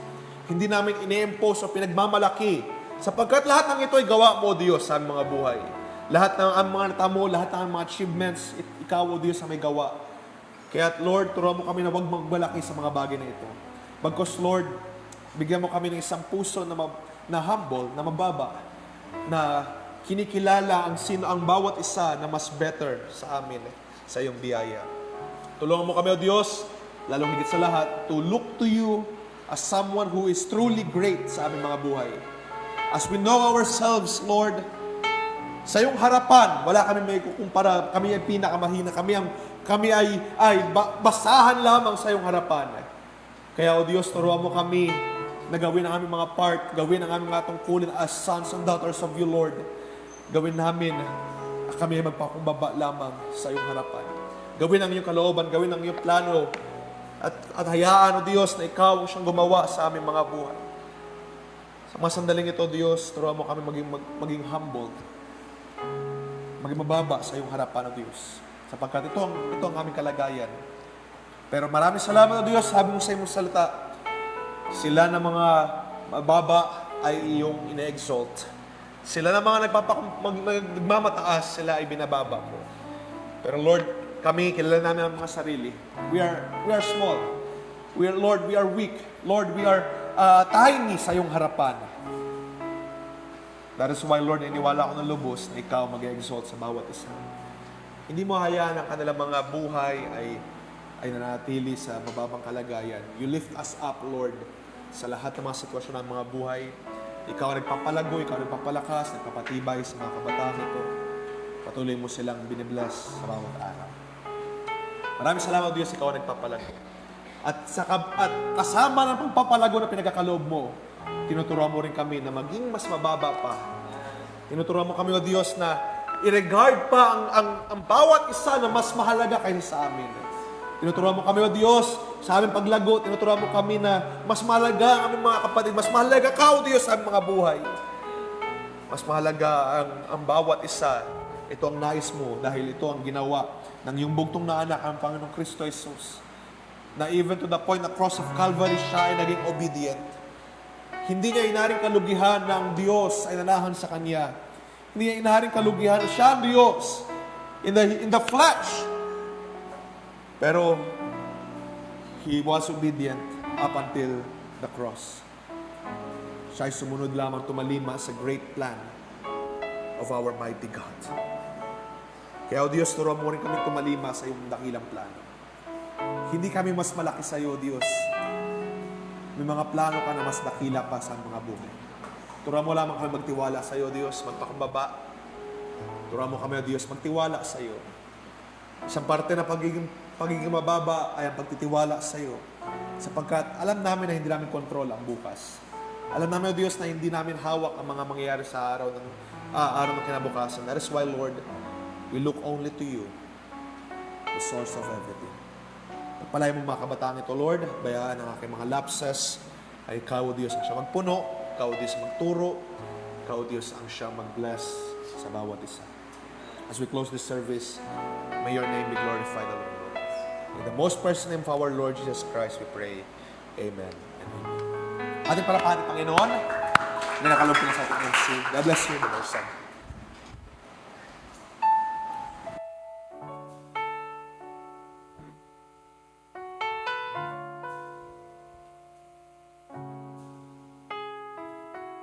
Hallelujah.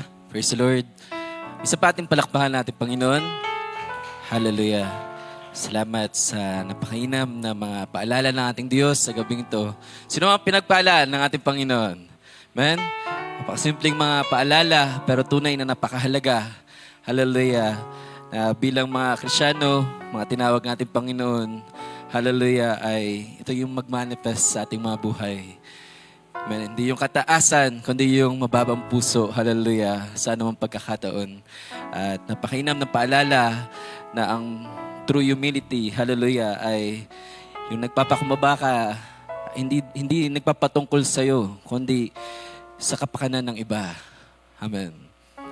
Ang true humility, hallelujah, ay tinitignan mo yung hindi special yung sarili mo, kundi yung iba. At hallelujah, iniisip mo yung interest ng iba. At sa paalala pa, hallelujah, na ang true humility, it does not yung mag-stop sa'yo, kagaya ng paalala kanina, para sa pagganap mo ng tungkulin sa Panginoon. Dahil iniisip mo na mahina ka, iniisip mo na hindi mo deserve, hallelujah, kaya hindi mo gagawin ng isang bagay. Pero kagaya ng napakinggan natin sa gabing to, at laging nagiging paalala sa atin, hallelujah, na kapag ang ginawa mo ay gawin mo pa rin kung anong kalooban ng Panginoon, may ka ng tulong sa Panginoon, doon makakita kasi ng Panginoon na sa Kanya ka lumalapit. Hallelujah. At yun yung pagpapakumbaba, hallelujah, na nakakita na hindi ka nagtitiwala sa sarili mo, kundi sa Panginoon na may magagawa siya sa iyo. At yung palakpakan natin, Panginoon, salamat, hallelujah, sa Kanya mga napakainam na mga paalala sa gabing ito. At may dalawang prayer request dito na nagpaabot bago tayo tapos. Una ay prayer request mula kay Brother JJ. Prayer request ko po ay patuloy na lakas, both physical and spiritual, na magpatuloy at lumaban sa mga pagsubok na naranasan sa pang-araw-araw na buhay. Prayer request ko din po ang nahipuin ng Panginoon ang puso ng mga kapatid ko na magbalik loob. Yun lamang po, to God be all the glory.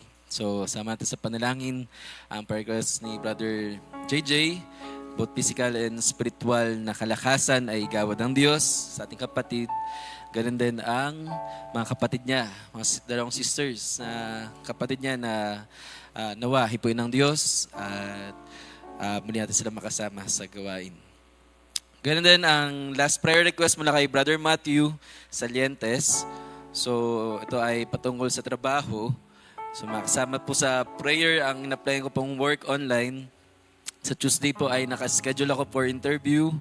Ang Panginoon po ang siyang gumabay at sumama sa akin. Mangyari po ang kanyang kalooban sa bagay nito. Maraming salamat. God bless.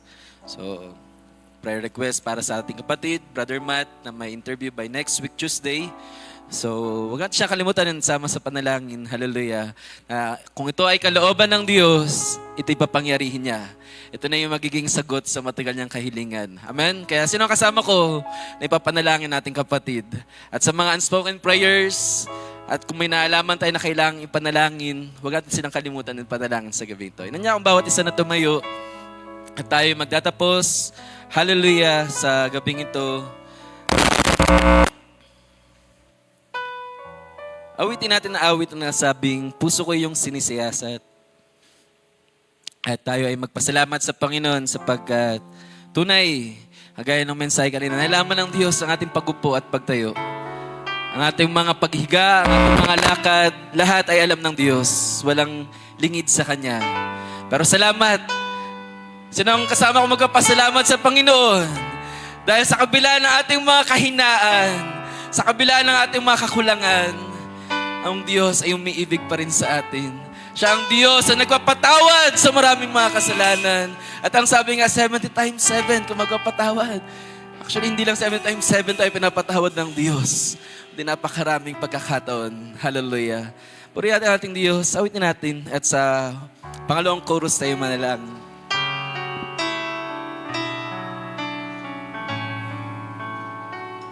Hallelujah. Puso ko iyong sinisiyasat. Buhay ko iyong alam. Yes, Lord. Ang lahat kong lihim, O Yahweh,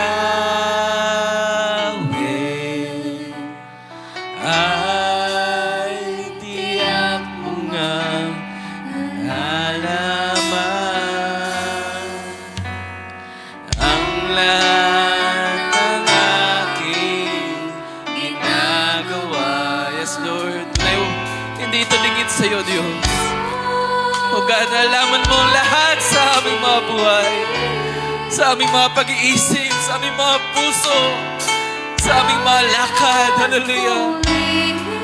Lord, you are here, O God.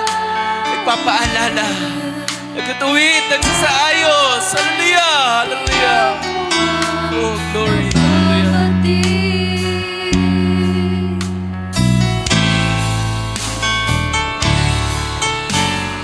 Salamat, Panginoon, kilala mo ako. Amen. Ang lahat ng bagay ay dilingin sa'yo. Yes, Lord. Salamat, Panginoon, tinugawin mo ako. Ikaw lang ang may alam, aking matulungan. Salamat sa'yo. Isa pa. Salamat, Panginoon. Kilala mo ako. Hallelujah! Salamat, Panginoon. Kilala mo ako. Yes, Lord. Salamat, Panginoon. Salamat, hallelujah! Sa oras na kami malataas, narin ka, nagbababa, hallelujah! Upang ikaw ang mataas, Panginoon. Salamat, hallelujah! Ikaw lang ang may alam, aking patulungan. Salamat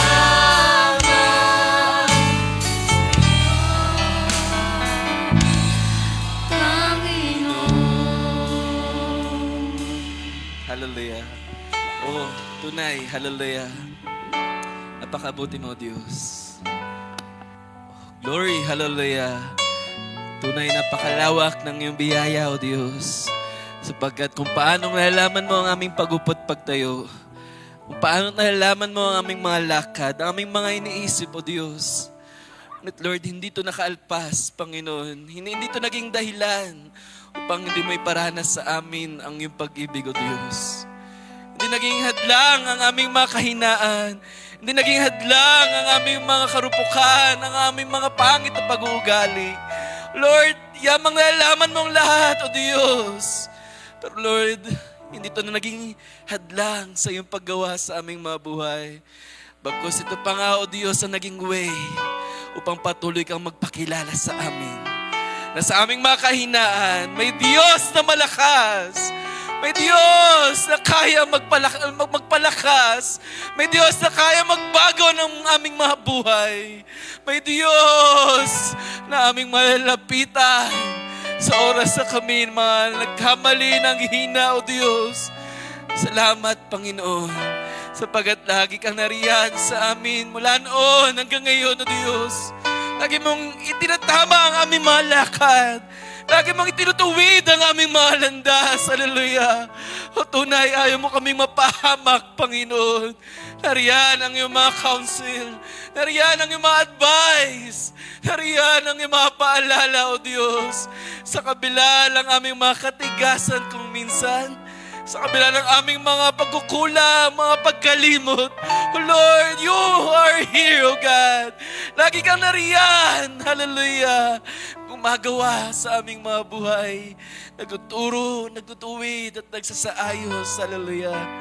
Kaya naman, O Diyos, salamat sa gabing ito. Hallelujah. Sapagat tunay, nais mo kaming makita kung paano ka, O Lord, gumawa sa aming mga buhay.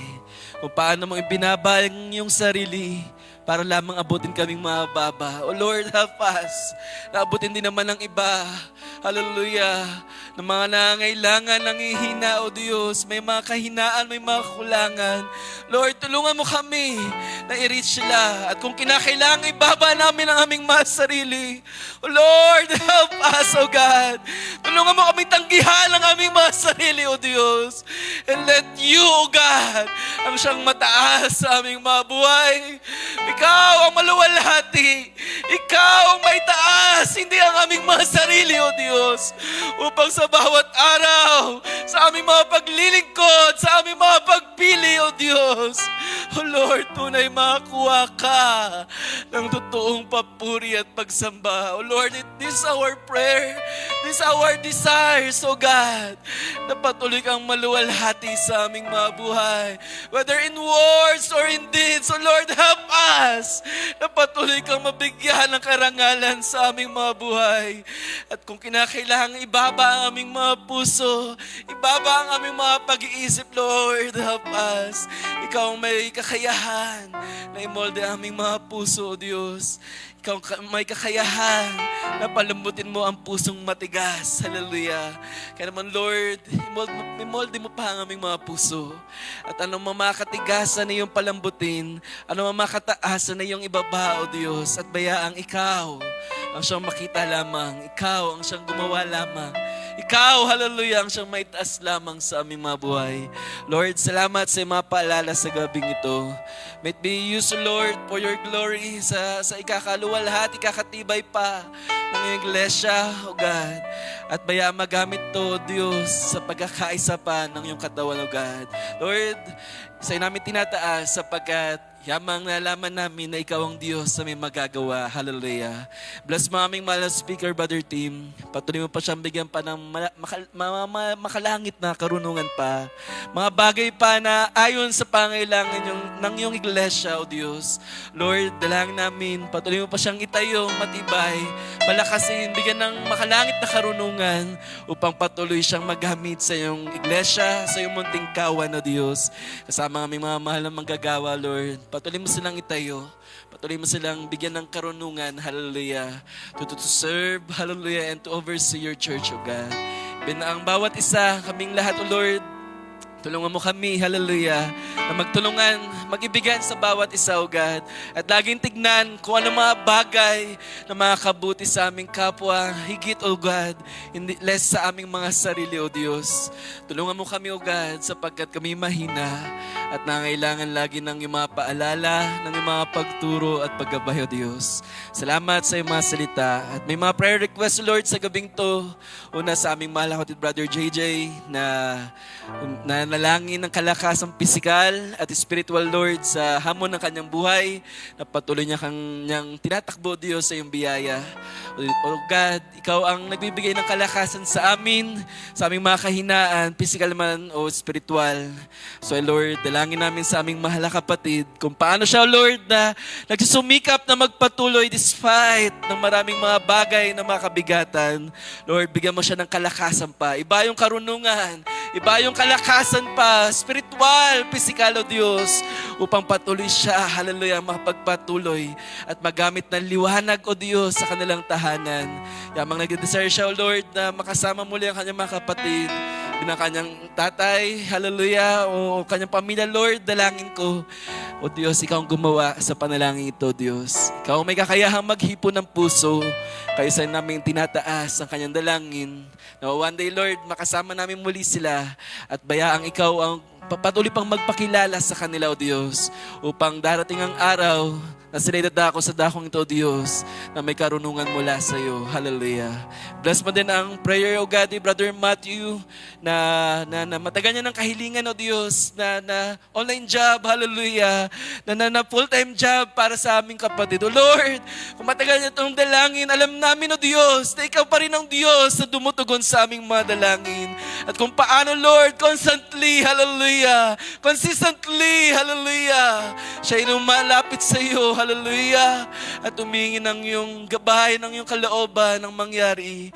Lord, may it be so. Pangyarihin mo alang-alang sa aming mahal na kapatid, O Diyos. Pagpalain mo ang kanyang interview by next week, Tuesday. And Lord, pakita mo, O Diyos, ang iyong mga plano kung paanong, hallelujah, ikaw nagkaloob sa aming mga panalangin din noon na trabaho. Pagkaloob mo din, O Diyos, ang aming panalangin na aming kapatid na trabaho, O Diyos. Hallelujah, igawad mo nawa sa kanya sa araw na yan, O Diyos. Lord, ikaw ang Diyos na gumagawa ng mga dakilang bagay. Kaya naman ito'y malit na bagay lamang sa iyo. Kaya sa'yo namin ito'y tinataas. At nawa, Lord, maging testimony ito na aming kapatid na tunay, ikaw ang Diyos na tumutugon sa aming dalangin. Lord, may mga unspoken prayers man, di na naipaabot, pero nalaman mo ang lahat ng aming mga desires, aming mga dalangin. Kaya sa namin ito itinataas, O Diyos. Ibig ang darating na gawain this Sunday, ang whole day service. Lord, patuloy ka pang magpaumapaw ng iyong mga pagpapala. Patuloy ka pang gumawa sa ikakatibay ng iglesia. At bayaan, hallelujah, patuloy kaming tumibay pat lumakas sa iyong presensya, O Diyos, sa iyong mga salita. So namin dinadalangin ng lahat, mga paghahanda, ibinang aming mga puso, O Diyos, upang sa araw na yon patuloy kang makakuha ng kapurihan na nararapat lamang sa iyo, Diyos. Sa iyo lamang namin, Lord, binabalik ang papuri, ang pasalamat, ang pagluwalhati sa gabing ito, at sa aming paghiwalay. Samahan mo muli kami, O Diyos, sa aming mga daan. Sa iyo ang aming papuri at pagsamba sa tanging pangalan lamang ng aming Panginoong Kristo Jesus. Amen, amen. Praise God. Ating palakpakan natin, Panginoon. Hallelujah. Tayo ba'y pinagpala sa gabing ito?